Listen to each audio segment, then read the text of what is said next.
Hello বন্ধুরা, তোমরা সবাই কিরকম আছো? আশা করছি সবাই ভালো আছো আর সুস্থ আছো। আজকে ভাবছি ফুচকা ভাজবো বাড়িতে, সেই জন্য সব সরঞ্জামগুলো রেডি করে রেখেছি হাতের কাছে, যাতে চাইলেই পেয়ে যাই।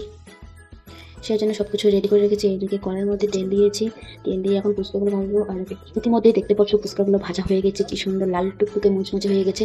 এক্ষুনি আমার লোভ পড়ে যেতেছে যে আগেই একটা খেয়ে ফেলি, কিন্তু না খেলে তো চলবে না। এদিকে টক জাল বানাতে লাগবে, সেই জন্য জল, ধনিয়া, লঙ্কা, লেবু, লবণ আর তেঁতুল, এটুকু যতটুকু বাড়িতে ছিল ততটুকুই দিয়ে টক জালটা বানিয়ে নিলাম। এরপর আলুর ভর্তাটা বানিয়ে নেবো, সেই জন্য হাতের কাছে যেগুলোই ছিল সেগুলোই দিয়ে ভর্তাটা বানিয়ে নিলাম।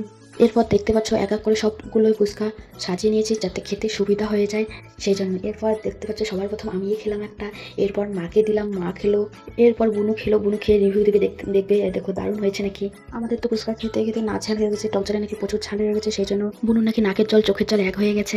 আমরা তো দোকানে ফুচকা খাই, তোমরা আমার চ্যানেলটিকে সাবস্ক্রাইব করে রাখো পরবর্তী নিত্য নতুন ভিডিও দেখার জন্য। আর হ্যাঁ শুনো, আর সকলেই একটা করে কমেন্ট করো কি কি ভিডিও দেখতে চাও। আমি সাধ্য মতো চেষ্টা করবো তোমাদের ডিমান্ডটা রাখার জন্য। তো আজকের মধ্যে টাটা।